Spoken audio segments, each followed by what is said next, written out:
Ireland's peatlands once covered a huge area of this island, one of the highest proportions in the world.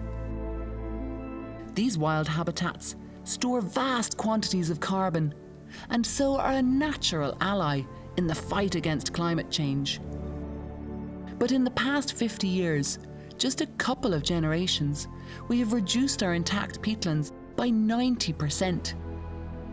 Is time now running out for what's left of our peatlands? Will we be the generation that seals the fate of Ireland's bogs? Or can we take action before it's too late?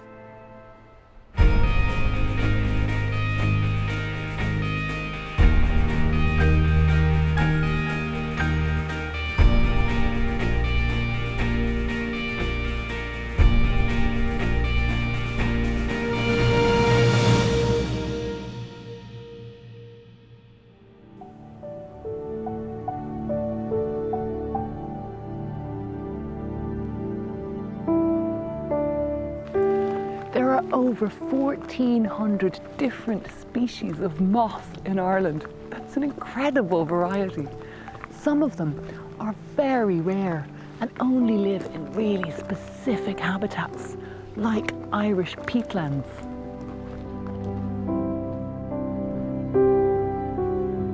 Moth experts are also rare enough, so I was lucky to be shown inside the fascinating world of Ireland's moths by Tim Sullivan, a 14-year-old with a special licence to study moths here on Gurley Bog in County Meath. Hello. This is amazing. What is this? This is my moth trap. A moth trap? Yeah, this is a 250 watt mercury vapor bulb. So the moths come in, they're attracted to the bulb, and they land here, and they slide down into this bowl. And there's egg cartons inside it. Okay. So it catches that and it comes to it. And Timothy, what is it that you love about moths in particular? I just think they're underappreciated, and you know, we all hear about butterflies, but the other side, what comes out at night that we don't see. It's like the hidden world, so to speak. And would you get lots of different species of moth? Hopefully about 100 species. And what do you think the moths like so much about the bog? It's just the array of food plants, the birch, the sallow, the willow. The moth caterpillars then, they're kind of the base of the food chain? Yeah, they are the base of the food chain, yeah. It's all linked. All dependent. Yeah. Okay, let's just sit back and wait, will we? See what we find. Yes, indeed.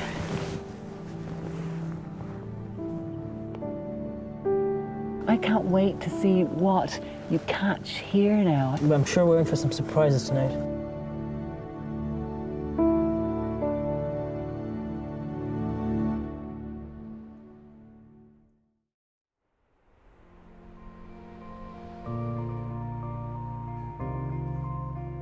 Next morning, Tim and I returned to see how many moths we've trapped. Hey. Oh, wow. Oh my goodness. They're resting unharmed on the cardboard egg trays, and there's a great variety to study. Really beautiful, really delicate, like you'd never look that close, you never get a chance, you just see them flitting by. Yeah. And then two different colour morphs of the large yellow underwing. So left one there and then this one here. It's like a furry yellow teddy bear. Yeah.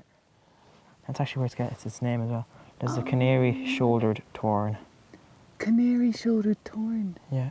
And the colour as well to match dried leaves in autumn, because it's an autumn flying moth. Oh, is that it? Yeah. It's actually my first time getting this species. Is it? Yeah, 3 years I've been trying to catch this one. No. Yeah. Oh, fantastic. Here he is. Brilliant. He goes. Hey! Tim's enthusiasm is inspiring, and perhaps younger generations will view bogs with fresh eyes. Not just as a source of fuel. We've joined some other young nature lovers to uncover more of the hidden wonders of Gurley Bog in the bog pools. Oh, we got a dragonfly larva. Or a nymph, sorry. Dragonfly nymph. There he is. It's got a huge lower jaw. Can you guys see that? It's got a huge lower jaw that extends out. It's got the same sort of shape as a dragonfly already. There's where his wings are going to come out of later on. Can you all see the wing buds? Yeah. What have we got here? There, oh my What's God. that, a tadpole? It's a huge tadpole. So Beth, you just found a very rare tadpole. Or a froglet. That one. Yeah. We've got two great diving beetles here. This is a male and this is the female.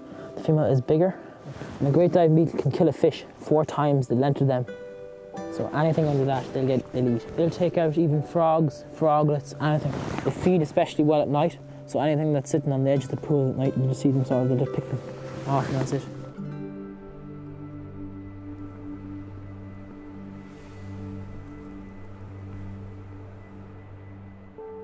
Animal life thrives in these wetlands, but it's plants that are vital to creating this habitat.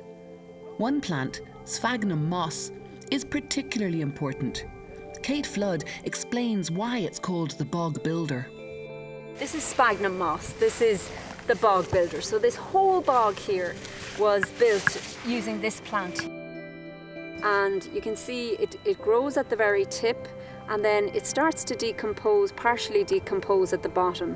And it's already starting to turn brown, and that will eventually turn into the peat. And sphagnum is an amazing plant because it can hold up to 20 times its weight in water. So if I squeeze it, you can just see all the water coming out. So that's why bogs are really good for helping to prevent flooding. They hold lots of water when it rains, and then they release it very slowly and very gradually. A new appreciation for Ireland's peat bogs has seen some, like Gurley Bog, protected rather than exploited. No longer something to harvest, but something to enjoy. I often think a bog can absolutely rival a forest in autumn in terms of colour, because everything turns this beautiful russet orange as all the nutrients are drawn back down into the base of the plant. We're realising that actually leaving the turf in the ground increases the value for biodiversity, but also for people. And you know, there's a shift in ecology and how we're looking at these natural landscapes in terms of, you know, including people. People are coming here to walk and for recreation. That's kind of the cultural side that maybe we haven't focused on as much up to now.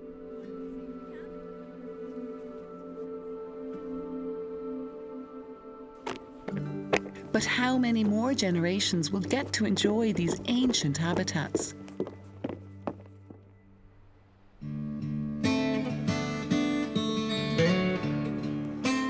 Jim Ryan has worked for decades with the National Parks and Wildlife Service, trying to protect the few remaining intact living bogs. The whole thing, the whole bog is living and Yes. actively growing. It is. I mean, until someone comes in and starts draining the edge of a bog under Irish conditions, it will spread slowly and occupy a larger and larger area. They grow at about 1 to 2 millimetres a year, and yet some of them are up to 15 metres deep. So you're talking enormous lengths of time. And what happens when we put a drain into a bog? What it does is it lowers the water level. The oxygen then from the air can get into the peat, and it starts to decay. It's the wetness of the bog then that sustains the whole living Exactly. system. And we need to keep them wet. That's the really critical thing. Wet, acidic conditions are the essence of peatlands. The plants that grow and die here don't fully decay, but instead form peat. All plants absorb carbon dioxide from the atmosphere as they grow, and normally, when they die, this is released back into the atmosphere. But a living bog removes carbon dioxide from the atmosphere, locking it away for millennia. As the bog grows, more and more carbon is trapped. Have we lost a lot of our peat bogs? Yes, we have, especially in the east, because they were used as a source of fuel, so people cut them away, and that has happened over hundreds of years. After the Second World War, when Bord na Móna was set up, you had this kind of industrial scale development of peat cutting, where they would go in and they would remove the whole surface of the bog. You know, then you end up with these huge, big, wide, brown deserts of exposed peat. Milled peat is used to generate electricity in the big peat-fired power plants, and it's used to make peat briquettes and horticultural peat moss. The escalation of peat harvesting means that the vast majority of the Midlands raised bogs have already been destroyed. So from having this huge coverage of peat bogs, especially raised bogs in the Midland, we now have something like 10% left. Was that part of the motivation then for conserving and protecting the bits that are left? If you don't step in at some stage and try and conserve your bogs, they're all going to be gone. For those species that are really dependent upon bog land, they will disappear. It's as simple as that. If their habitat is gone, they're gone. In just a few generations, we have blighted a landscape that formed over millennia. We can't turn back the clock, but what can we do to restore and protect what little we have left?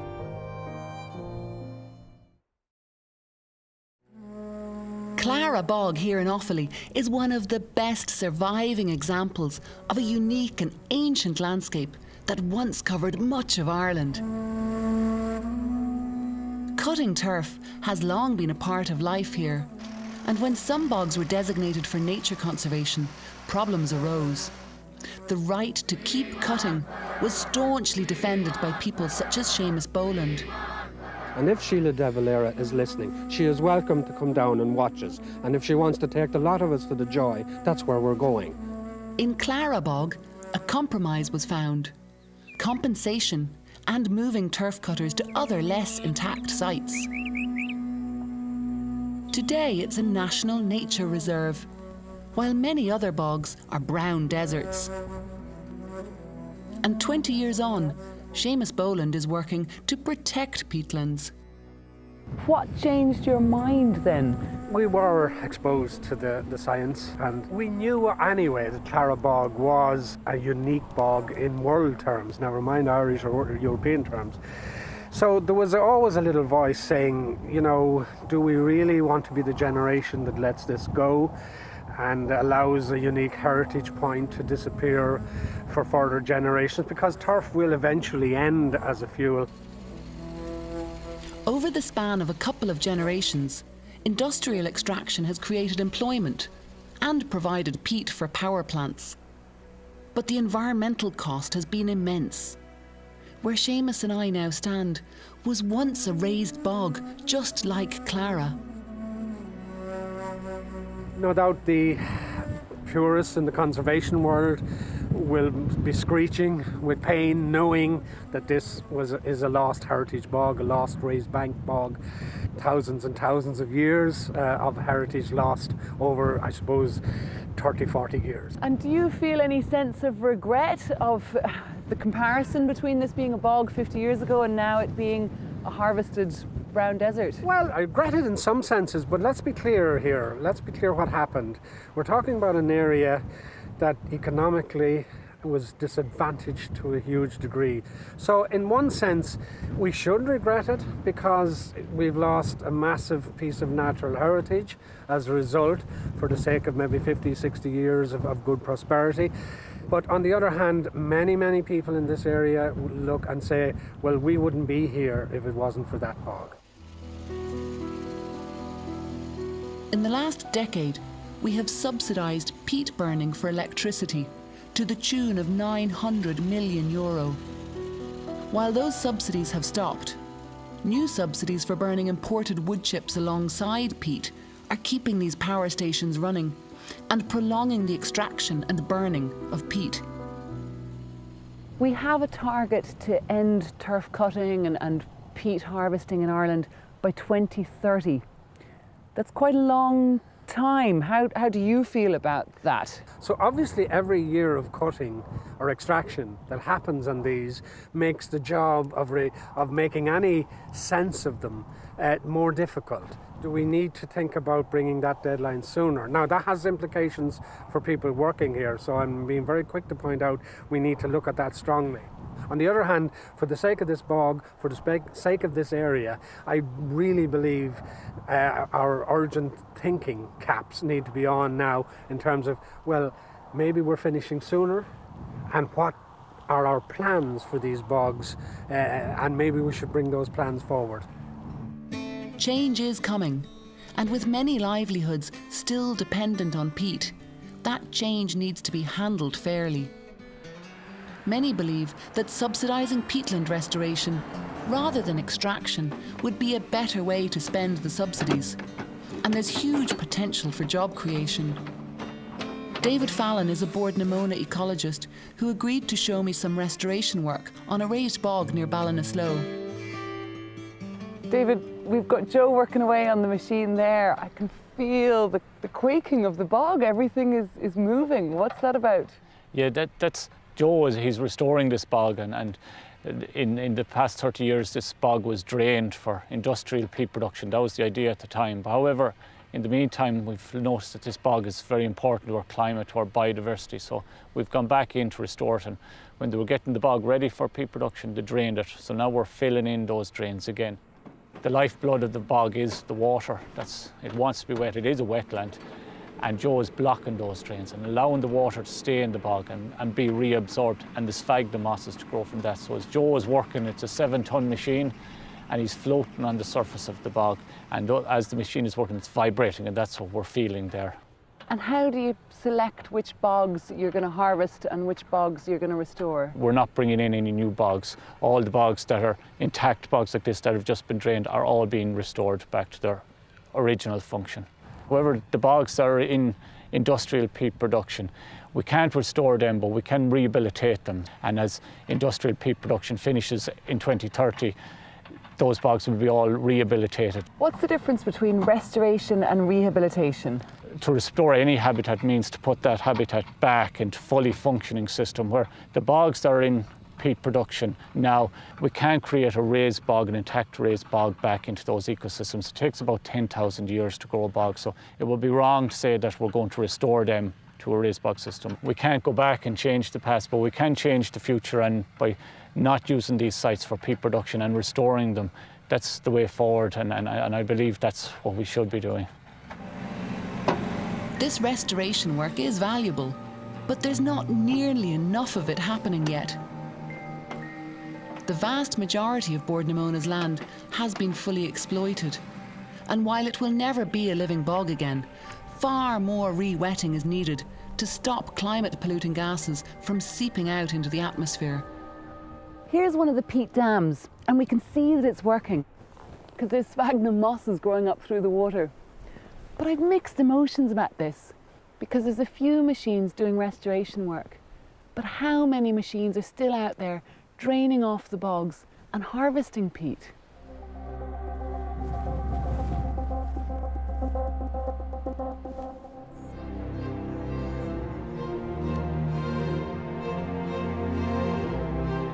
Louise Egan, Sarah Denby and Fiona Malloy from Athlone Community College decided to study Moir Wood Bog for their prize-winning Young Scientist project.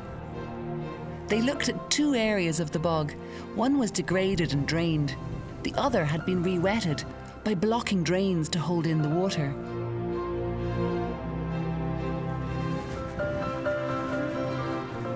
What did you set out to find? So firstly we set out to see if there was a difference in the carbon dioxide emissions coming from the re-wetted and drained area of the bogs.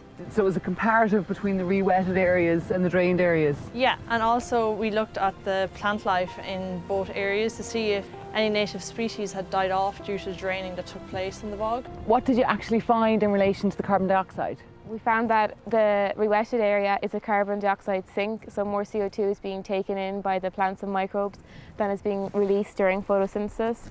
And then in the drained area, we found that more CO2 is being released. Okay, so that means that a bog that is drained is releasing carbon dioxide into the atmosphere? Yeah, and we also found that the temperature also had a very big impact on the amount of CO2. So we saw as the temperature rose, the amount of CO2 also rose significantly. So it was quite surreal to see how, I suppose, global warming is happening at the moment, which means all the temperatures are rising, and that means even more CO2 is going to be released from the drained bogs.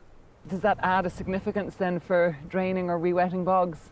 Yeah, we found that the land heats quicker than the water, didn't we? So meaning that a drained bog with less water in it is going to have a greater impact on heating up and therefore a greater impact on releasing CO2 into the atmosphere. So just by the fact that it's wet, a re-wetted bog is going to be more resilient to climate change, to heating up Yeah. and releasing carbon dioxide. All three of you are from agricultural backgrounds. Would you have cut turf when you were younger, when you were growing up? Yeah. Really? Yeah. Not anymore. Not anymore. No. Well, I suppose myself, like, firstly, I suppose growing up, I was just like, oh yeah, the bogs are for turf and that's it. And I suppose after doing the project, I got a greater appreciation for all the work that the bogs actually do for habitats, wildlife and plant species. It's amazing to see kind of the effect that draining the bog can have on the atmosphere, because, you know, when you think of kind of carbon dioxide emissions, you think of the cars driving and stuff like that, but you never really take into account like what's on your doorstep that's really doing the harm, you know. It's a very controversial issue because you have people who still want to cut their turf, which I suppose makes sense if they've been doing it for generations, but at the same time I don't think they realise the effect they're having on the environment draining the bogs. It's encouraging to meet young people who understand and appreciate the bogs in a way that previous generations generally didn't. But there are always exceptions. In Fenner in Waterford, the locals decided almost 20 years ago to buy Fenner Bog in order to protect it. Well, it came on the market in 1998. We were afraid it would become landfill or that it would be drained and would become a forest. We discussed it for a long time, our little community. But one of the boys, one of the men who had just come back from Australia, Sean O'Mahony, who has taken over the pub from his father, said, would we not leave it as it is? And we all thought for a minute, said, yeah, why not? We leave it as it is. Leave it as it has been for the last 10,000 years. And it turned out that their bog is actually a fen, a type of peaty wetland that's now quite rare in Ireland. It's a treasure trove of wildlife, with hundreds of different plants, birds and animals all recorded here. And you hadn't realised at that point No. just how rare or special No. a fen like this is? No, it was a bog. To us, it was a bog. Just a bog. The old bog in Fenner, you know, that's what it was. But we did know it was beautiful. And we did know about the beautiful plants that were here. And we did know the butterflies were here. But we didn't know how unique it was. And that, you know, 92% of all of the fens of Ireland are now destroyed. We are a little bit that's left, one of the little bits that's left. You're a community of accidental conservationists. Accidental conservationists, very much so. Fenner Bog was declared a National Nature Reserve in 2004, guaranteeing the legacy of the accidental conservationists. In effect, you are the custodians of Fenner Bog for future generations. Yes, for the people of Ireland. So the people of Fenner are the custodians of the bog of Fenner, and we will look after it forever and ever. Please God, the people that come after us will respect it and have as much regard and love for it as we had.